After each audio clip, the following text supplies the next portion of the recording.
Hello, जय श्री कृष्ण ऋषि कुमारो। આપણે પહેલા ભાગમાં ગણિતના પ્રથમ પ્રકરણની શુભ શરૂઆત કરેલી। આ પ્રકરણ હતું કાલગણના। આ પ્રકરણમાં આપણે જોયું કે સૃષ્ટિનું સર્જન કોણે અને ક્યારે અને કયા હેતુથી કર્યું એ આપણે જાણવાની સ્વાભાવિક ઈચ્છા થાય। હવે આ ઈચ્છાને અનુમોદન આપવા માટે આપણે જે આપણા ધર્મશાસ્ત્રો છે એ ધર્મશાસ્ત્રોમાંથી કેટલાક જે તે સમયના માપન માટેના એકમો એના વિશે આપણે વાત કરેલી। શ્રીમદ ભાગવત પુરાણના ત્રીજા સ્કંધના 11મા અધ્યાયમાં સમય માપવા માટેનું વર્ણન આપેલું છે જે અદ્ભુત છે। આ વર્ણનની આપણે વાત કરેલી। હવે આ જે કાલગણના પ્રકરણ છે એ પ્રકરણમાંથી કેવા પ્રશ્નો આપણે પૂછાઈ શકે, આપણે એ પ્રશ્નો વિશેની છણાવટ કરીએ। તો સૌથી પહેલાં સ્વાધ્યાયમાં ઋષિકુમારો નોટ અને પેન લઈને તૈયાર થઈ જાઓ, કેમ કે આપણે પ્રથમ પ્રકરણ જે છે એની શરૂઆત કરવાના છીએ। તો સ્વાધ્યાયમાં પહેલો પ્રશ્ન આપેલો છે, યોગ્ય વિકલ્પ પસંદ કરીને ખાલી જગ્યા આપો। હવે યોગ્ય વિકલ્પ પસંદ કરી અને જવાબ આપવાનો છે। હવે એ યોગ્ય વિકલ્પ નીચેના પૈકી કયો સાચો જવાબ છે એ આપણે લખવાનો છે। તો પહેલો પ્રશ્ન અહીંયા આપેલો છે જે મુજબ સમયનું નાનામાં નાનું માપ ખાલી જગ્યા છે। ઋષિકુમારો આપણે જોયું હતું કે પાઠની શરૂઆતમાં, પ્રકરણની શરૂઆતમાં અહીંયા વર્ણન કરવામાં આવેલું છે કે જેનું વિભાજન થઈ શકતું નથી અને જે અંશ કોઈની સાથે જોડાઈ શકતો નથી એવા પૃથ્વી તત્વના સૌથી નાનામાં નાના માપને આપણે પરમાણુના નામે ઓળખ્યું હતું। એટલે અહીંયા જે પહેલો જવાબ છે એ પહેલી ખાલી જગ્યામાં પરમાણુ આવશે, પરમાણુ। બીજો પ્રશ્ન આપેલો છે, 3 વેધ બરાબર કેટલા લવ થાય? તો આ ખાલી જગ્યામાં આપણે લખશું કે 3 વેધ બરાબર 1 લવ થાય। 3 વેધ બરાબર 1 લવ। ત્રીજી ખાલી જગ્યા આપેલી છે, 3 નિમેષને 1 ખાલી જગ્યા કહે છે। હવે 3 નિમેષથી 1 ક્ષણ બનતી હોય છે, તો ત્રીજા જવાબમાં ક્ષણ આવશે। ચોથો જે પ્રશ્ન છે, 1 ઘડી બરાબર ખાલી જગ્યા મિનિટ થાય। તો આપણે જોયું હતું કે 24 મિનિટથી 1 ઘડી બનતી હોય છે। પાંચમા પ્રશ્નમાં 1 પ્રહર બરાબર ખાલી જગ્યા ઘડી। હવે પ્રહર છે એ 3 કલાકનો સમૂહ છે, 3 કલાકનો। તો એ 3 કલાકને જે ઘડીમાં કન્વર્ટ કરીએ તો 7.5 એટલે કે 7.1 જેટલી ઘડી બરાબર 1 પ્રહર થાય। છઠ્ઠો પ્રશ્ન છે, 1 વર્ષ બરાબર કેટલા અયન થાય? તો છઠ્ઠા પ્રશ્નમાં આપણે જોયું કે 2 પ્રકારના અયન હોય છે, ઉત્તરાયન કે જે 6 માસનું હોય છે અને દક્ષિણાયન એ પણ 6 માસનું હોય છે। તો ઉત્તરાયન અને દક્ષિણાયન બંને આયન મળી અને 1 વર્ષ બને છે, એટલે કે 1 વર્ષ બરાબર 2 અયન, 1 વર્ષ બરાબર 2 અયન થાય। સાતમા પ્રશ્નમાં આપણે પૂછ્યું છે કે કેટલી મિનિટનું 1 ચોઘડિયું થાય? તો ચોઘડિયું એટલે 96 મિનિટ। આમ જોઈએ તો 96 મિનિટને કલાકમાં કન્વર્ટ કરતાં 1 કલાક અને 36 મિનિટ થાય છે। 1 કલાક 36 મિનિટનું 1 ચોઘડિયું હોય છે। આ 1 કલાક 36 મિનિટને જો મિનિટમાં કન્વર્ટ કરવામાં આવે તો 96 મિનિટ થાય છે। આ રીતે 96 મિનિટનું 1 ચોઘડિયું બને છે। આઠમો પ્રશ્ન હતો છે, 1 દ્વાપર યુગ બરાબર કેટલા કલયુગ થાય? તો 2 કલયુગ મળી અને 1 દ્વાપર યુગ બનતો હોય છે। 9મો પ્રશ્ન છે, એક મહાયુગ એટલે કેટલા કલિયુગ? હવે 10 કલિયુગ મળી અને એક મહાયુગ બનાવે છે. એટલે આ જે 9મો પ્રશ્ન છે એમાં મહાયુગ છે, જેની અંદર 3 યુગનો સરવાળો થાય છે. એક દ્વાપર યુગ, એક સતયુગ અને એક કલિયુગ.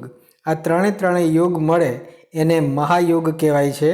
અને આવા એક મહાયુગમાં 10 કલિયુગ આવેલા હોય છે. 10મો પ્રશ્ન આપણો છે કે એક મન્વંતર બરાબર કેટલા મહાયુગ થાય?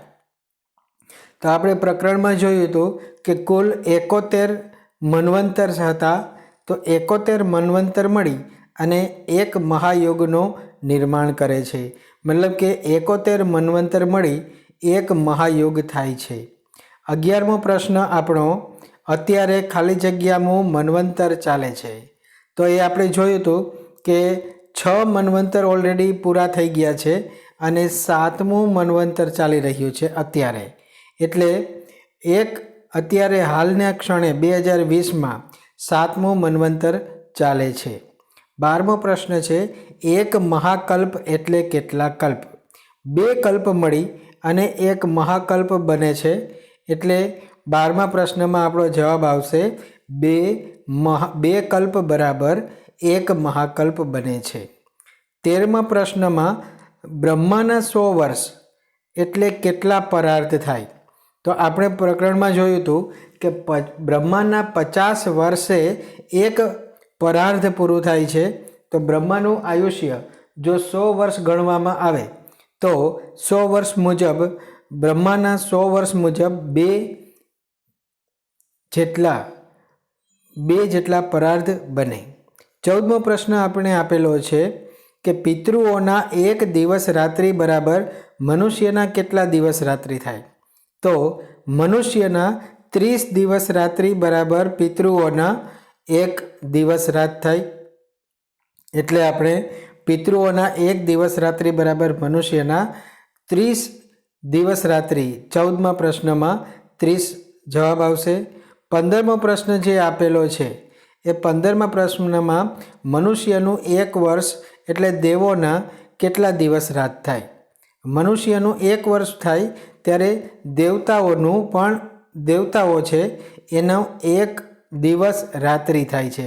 મતલબ કે મનુષ્યના 1 વર્ષ જેટલો સમયગાળો ત્યારે દેવતાઓને માત્ર 1 દિવસ રાત જેટલો જ સમય થયો હોય છે. તો આ રીતે આપણે જે પહેલો પ્રકરણનું પહેલું જે યોગ્ય વિકલ્પ પસંદ કરીને જવાબ આપવાના હતા એ 15 પ્રશ્નના જવાબ આપણે આ રીતે આપ્યા. ફરી એક વખત રિપીટ કરી લઈએ. પહેલો પ્રશ્ન છે, સમયનું નાનામાં નાનું માપ જે પરમાણુ છે. 3 વેદ એટલે 1 લવ થાય. 3 નિમેષને 1 ક્ષણ કહેવામાં આવે છે. 1 ઘડી બરાબર 24 મિનિટ બને છે. 1 પ્રહર જે 7.1 એટલે કે 3.5 ઘડીનું હોય છે. 1 વર્ષ એટલે 2 અયન બને અને 96 મિનિટનું 1 ચોઘડિયું થાય છે. 1 દ્વાપર યુગ છે એના બરાબર 2 કલિયુગ થાય. 1 મહાયુગ છે એ 10 કલિયુગનો બનેલું હોય છે. 1 મન્વંતર એ 71 મહાયુગનો બનેલું હોય છે. અત્યારે 6 મન્વંતર પૂર્ણ કરી અને આપણે 7મું મન્વંતર ચાલી રહ્યું છે. 1 મહાકલ્પ છે એ 2 કલ્પના જેટલો થાય છે અને બ્રહ્માના 100 વર્ષ એટલે 2 પરાર્ધ જેટલો સમય થતો હોય છે. પિતૃઓના 1 દિવસની રાત્રિ છે એ મનુષ્યની 30 દિવસ રાત્રિના બરાબર થાય છે. અને છેલ્લે મનુષ્યનું 1 વર્ષ એ દેવોના 1 દિવસ રાત્રિ જેટલું થાય છે.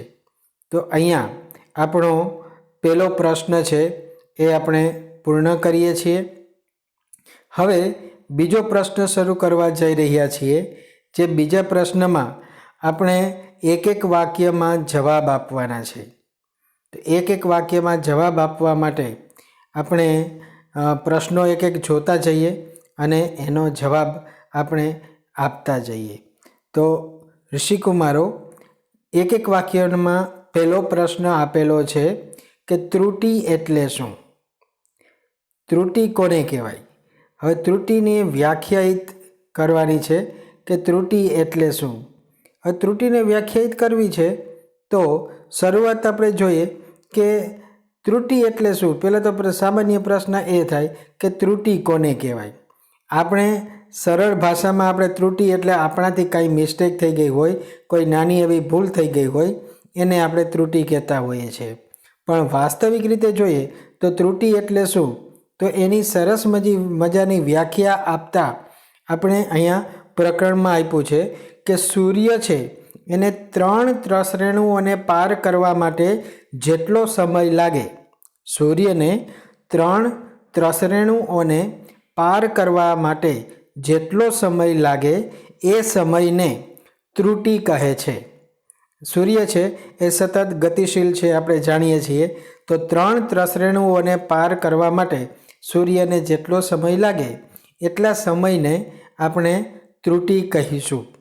બીજો પ્રશ્ન છે, 1 નિમેષ એટલે કેટલો સમય?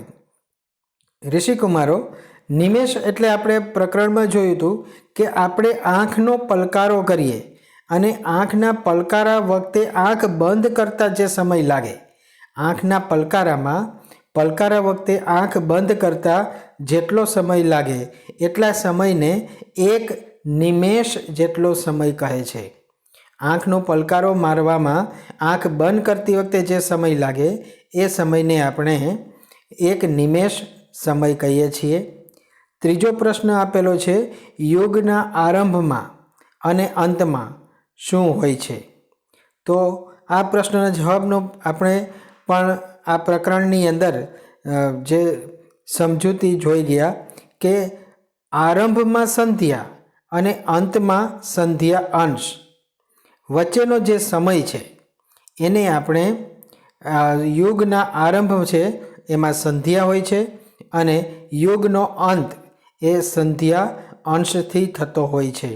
એટલે યુગના આરંભમાં સંધ્યા અને અંતમાં સંધ્યા અંશ હોય છે.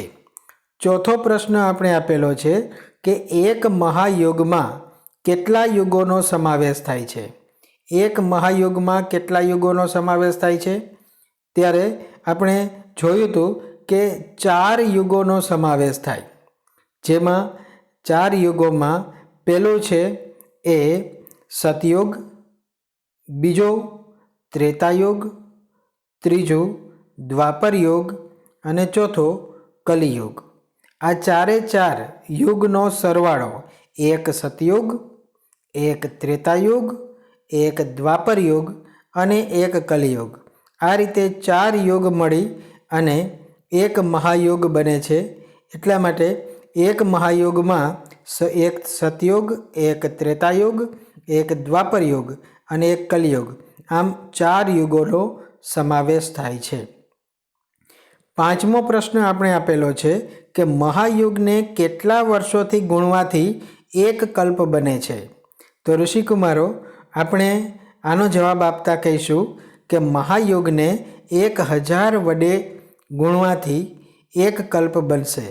એટલે મહાયુગને 1000 વર્ષ વડે ગુણવાથી 1 કલ્પ પ્રાપ્ત થાય છે. છઠ્ઠો પ્રશ્ન આપણને આપેલો છે કે અત્યારે કયું મન્વંતર ચાલી રહ્યું છે? તો પ્રકરણમાં આપણે જોયું હતું કે અત્યારે એટલે કે 2020માં વૈવસ્વત નામનું મન્વંતર ચાલી રહ્યું છે. આ મન્વંતરનું નામ છે વૈવસ્વત. સાતમો પ્રશ્ન છે, અત્યારે કયું કલ્પ ચાલી રહ્યું છે? તો કલ્પની વાત કરી આપણે ત્યારે પાઠની સમજૂતી વખતે જોયું હતું કે અત્યારે શ્વેત વારાહ નામનું કલ્પ ચાલી રહ્યું છે, એ છે શ્વેત વારાહ. ત્યારબાદ 8મો પ્રશ્ન જોઈએ તો 8મા પ્રશ્નમાં બ્રહ્માના 1 વર્ષમાં મનુષ્યના કેટલા વર્ષોનો સમાવેશ થાય છે? બ્રહ્માનો 1 વર્ષ બરાબર મનુષ્યના કેટલા વર્ષો, એને શબ્દમાં જણાવવાનો છે. તો આપણે શબ્દમાં લખીશું કે 31 અયુત 10 અબજ 40 કરોડ વર્ષ. મતલબ કે મનુષ્યના 31 અયુત 10 અબજ 40 કરોડ વર્ષ બરાબર બ્રહ્માનું 1 વર્ષ થાય છે। 9મો પ્રશ્ન આપેલો છે, એક બ્રહ્મા કેટલી વખત સૃષ્ટિનું સર્જન કરે છે? તો આ પ્રશ્નના જવાબમાં આપણે લખી શકીએ કે એક બ્રહ્મા દ્વારા 36,000 વખત, ફરીથી યાદ રાખજો, સમજજો, એક બ્રહ્મા 36,000 વખત સૃષ્ટિનું સર્જન કરે છે। 10મો પ્રશ્ન છે, પરાર્ધ એટલે શું? આ પ્રશ્નના જવાબમાં પ્રકરણમાં આપણે જોયું હતું કે બ્રહ્માનું જે સંપૂર્ણ આયુષ્ય છે 100 વર્ષ ગણવામાં આવે તો એમનું આયુષ્ય છે 2 પરાર્ધનું બને છે। એનો મતલબ એવો કે બ્રહ્માના 50 વર્ષના આયુષ્યને 1 પરાર્ધ કહે છે। તો આ રીતે આપણે અહીંયા બીજો પ્રશ્ન પૂરો કરીએ છીએ। ત્રીજો પ્રશ્ન જે સૌથી ટૂંકમાં પ્રશ્નના જવાબ આપવાનો થાય છે, એમાં પહેલા પ્રશ્નમાં આપણે પરમાણુની વ્યાખ્યા પૂછી છે। તો ઋષિકુમારો, પરમાણુ કોને કહે છે? પરમાણુ છે પૃથ્વી પર રહેલો સૌથી સૂક્ષ્મ અંશ છે। આ પૃથ્વી પરના સૌથી સૂક્ષ્મ અંશને વ્યાખ્યાયિત કરવાનો છે। તો પરમાણુની વ્યાખ્યા આપતા આપણે લખીએ કે પૃથ્વી તત્વનો સૌથી નાનો અંશ, પૃથ્વી તત્વનો સૌથી નાનો અંશ કે જેનું વિભાજન અથવા તો તે બીજા કોઈ તત્વ સાથે સંયોગ થઈ શકતો નથી તેવા સૂક્ષ્મ અંશને પરમાણુ કહે છે।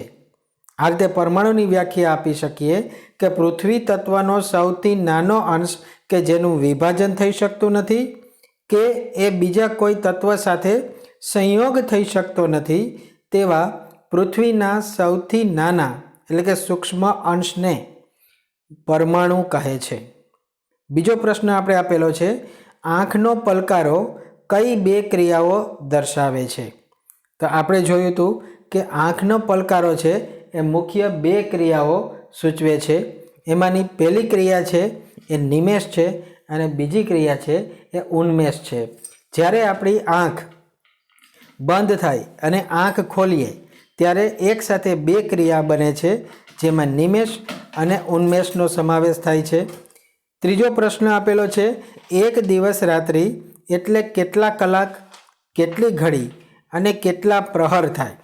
તો મનુષ્યની દિવસ રાત્રિ એ 12 કલાક દિવસના અને 12 કલાક રાત્રિના, આ રીતે મનુષ્યના દિવસ રાત 24 કલાકના બને છે। 24 કલાકને જો આપણે ઘડીમાં ફેરવીએ તો 24 કલાક એટલે 60 ઘડી બને છે અને પ્રત્યેક 3 કલાકે 1 પ્રહર બને એટલે 24 કલાકના 8 પ્રહર થાય। એટલે એક દિવસ રાત્રિ એટલે 24 કલાક, 60 ઘડી અને 8 પ્રહર જવાબ મળે છે। ચોથો પ્રશ્ન છે, યુગ કોને કહે છે? યુગ એટલે શું? તો એ પ્રશ્નનો જવાબ આપતા આપણે લખીએ કે સંધ્યાથી સંધ્યા અંશ વચ્ચેનો જે સમયગાળો છે તેને યુગ કહે છે। સંધ્યાથી સંધ્યા અંશ વચ્ચેના સમયગાળાને યુગ કહે છે। પાંચમો પ્રશ્ન છે, ત્રેતા યુગના કેટલા વર્ષો છે? અંકો અને શબ્દમાં જણાવો। તો ઋષિકુમારો, ત્રેતા યુગ છે એ 12,96,000 વર્ષનો હોય છે। તો એને આપણે શબ્દ અને અંકમાં લખશું।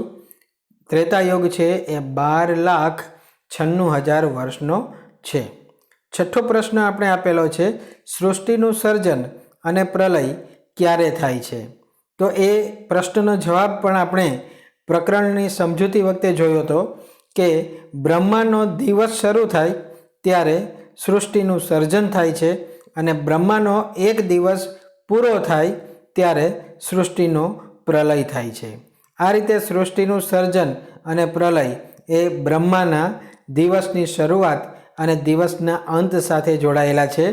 બ્રહ્માનો દિવસ શરૂ થાય ત્યારે સર્જન થાય છે અને દિવસ પૂરો થાય ત્યારે પ્રલય થાય છે।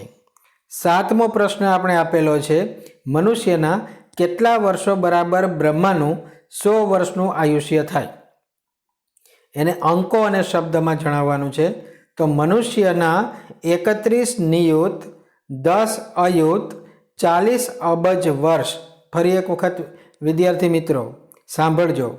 મનુષ્યના 31 નિયુત, 10 અયુત, 40 અબજ વર્ષ એટલે બ્રહ્માંડના 100 વર્ષનું આયુષ્ય થાય છે. તો આ રીતે આપણે પ્રશ્નોના જવાબ એ વ્યવસ્થિત આપી શકીએ, લખી શકીએ. ચોથો પ્રશ્ન જે આપેલો છે એમાં નીચેના પ્રશ્નના જવાબ આપો એવું કહેલું છે. એમાં એક ઘડી જેટલો સમય કેવી રીતે માપી શકાય એવો પ્રશ્ન છે. તો ઘણી વખત આપણે ઘડી શબ્દ સાંભળ્યું હોય તો આ ઘડી એટલે શું અને એને કઈ રીતે માપી શકાય એવો પ્રશ્ન છે. તો ઘડી માપવા માટે પ્રકરણની અંદર સમજૂતી આપેલી છે. જે મુજબ એક અહીંયા તમે જોઈ શકો છો આ પેજમાં સૌથી છેલ્લે કે 6 પડનું તાંબાનું એક એવું વાસણ બનાવવામાં આવે કે જેમાં એક પ્રસ્થ એટલે કે 500 મિલીલીટર જેટલું જળ સમાઈ શકે અને 4 જેટલા માસા સોનાની 4 આંગળ લાંબી સળી બનાવી અને તેના વડે તે વાસણના તળિયે એક છિદ્ર બનાવી તેને પાણીમાં મૂકવામાં આવે તો જેટલા સમયમાં એક પ્રસ્વજળ તે વાસણમાં ભરાઈ જાય અને વાસણ પાણીમાં ડૂબી જાય તેટલા સમયને ઘડી કહે છે. તો આ જે માહિતી અહીંયા આપેલી છે, જે ઘડીનું માપન આપ્યું છે એ આપણે લખવાનું છે. એટલે જે આ પ્રશ્નનો જવાબ સાંભળી લીધો ને વિદ્યાર્થી મિત્રો. બીજો પ્રશ્ન આપેલો છે એક મહાયુગની કાલગણના જણાવો. હવે આપણે જોયું હતું કે મહાયુગ છે એ બીજા યુગોના નિર્માણથી બનતો હોય છે, જેમાં 4 યુગોનો સંયોગ હોય છે.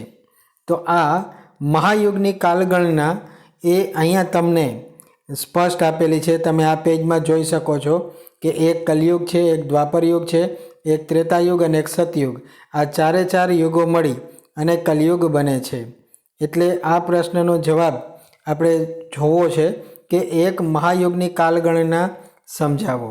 તો અહીંયા મહાયુગની કાલગણના છે એ તમને અહીંયાથી આપેલી છે અને ક્યાં સુધી તો કે જે પ્રકરણ આ પેજ પૂરું થાય અહીંયા સતયુગના 17,28,000 વર્ષ, ત્રેતાયુગના 12,96,000 વર્ષ, દ્વાપર યુગના 8,64,000 વર્ષ અને કલયુગના 4,32,000 વર્ષ. આ બધા વર્ષો છે એમાંથી મહાયુગ બને છે.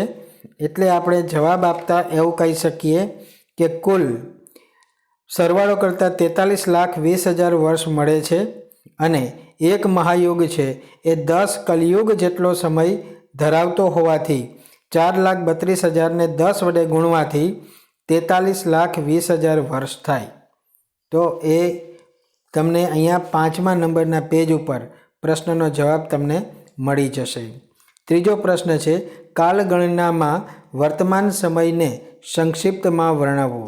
તો જે કાલગણના વખતે વર્તમાન સમયને કઈ રીતે આપણે વર્ણવી શકીએ એ આપણે અહીંયા લખવાનું છે. તો કાલગણનાને વર્તમાન સમયમાં દર્શાવવા માટે થઈ અને આપણે આ પેજ નંબર 7 ઉપર જઈએ તો અહીંયા કાલગણનાને વર્તમાન સમયમાં કઈ રીતે દર્શાવવું એ છેલ્લા પેરેગ્રાફમાં આપેલું છે.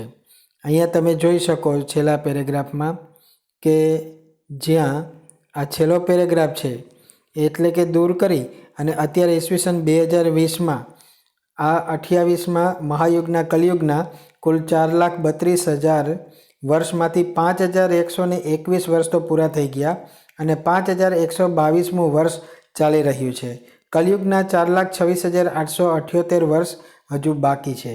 તો એ અત્યારના પરિપ્રેક્ષ્યમાં હાલના પરિપ્રેક્ષ્યમાં વર્તમાન સમયને દર્શાવ્યો છે. ચોથો પ્રશ્ન છે શુભ કાર્ય કરતા પહેલાં લેવાતા સંકલ્પમાં કઈ બાબતોનો સમાવેશ થાય છે. કોઈ પણ શુભ કાર્ય કરવું છે તો એ શુભ કાર્ય માટે સંકલ્પ લેવો પડે છે અને આ સંકલ્પમાં કોનો સમાવેશ થાય એવો આપણે પ્રશ્ન પૂછેલો છે. તો આ પ્રશ્નનો જવાબ આપતા અહીંયા આ પેજમાં તમને પ્રશ્નનો જવાબ મળી જશે, જેમાં સ્પષ્ટ લખેલું છે કે જ્યારે કોઈ શુભ કાર્યની શરૂઆત કરીએ, મતલબ કે અહીંયા તમે જોઈ શકો છો કે અહીંયા ત્રીજી જ લીટીમાં તમને આ સંકલ્પ આપ્યો છે. આ પેરેગ્રાફમાં ત્રીજી લીટીમાં આપણે જ્યારે કોઈ શુભ કાર્ય કરીએ છીએ ત્યારે સંકલ્પ કરીએ છીએ. સંકલ્પ કરતી વખતે વ્યક્તિ દ્વારા કોણ છે, પોતે કયા સ્થળે છે અને હું કયા સમયમાં છું તે બોલવાનું આવે છે. તો એ આપણો આ પ્રશ્નનો જવાબ છે કે શુભ કાર્ય કરતાં પહેલાં લેવાતા સંકલ્પમાં આ મુખ્ય 3 બાબતોનો સમાવેશ થાય છે. જેમાં પહેલી બાબત છે એ કે હું કયા સમયમાં છું, હું ક્યાં છું અને કોણ છું. આ 3 મુખ્ય બાબતોનો સમાવેશ થાય છે. છેલ્લો પ્રશ્ન વિદ્યાર્થી મિત્રો 5મો, મનુષ્ય, પિતૃઓ અને દેવોની કાળગણના સમજાવવાનો છે. તો એ તમને અહીંયા નીચે જ આપેલા છે. નંબર 3 અહીં તમે જોઈ શકો છો. એ આખી કાળગણના એ આપણે મનુષ્યના જે કાળગણના આપણે જોઈએ કે ત્યાં જે બ્રહ્માંડનો 1 દિવસ રાત્રિ બરાબર 1 મહાકલ્પ થાય છે એ માહિતી આપેલી છે. તો ત્યાં સુધી મહાકલ્પ બ્રહ્માંડનો 1 દિવસ રાત્રિ એટલે 1 મહાકલ્પ મુજબ 8 અબજ 64 કરોડ જે વર્ષ થાય છે ત્યાં સુધીની જે જવાબ છે એ કાળગણના આપણે સમજાવવાની રહેશે. તો વિદ્યાર્થી મિત્રો અહીંયા આપણે આપણું 10મા ધોરણના ગણિતનું પ્રથમ પ્રકરણ કાળગણના એ પૂરું કરીએ છીએ. જય શ્રી કૃષ્ણ.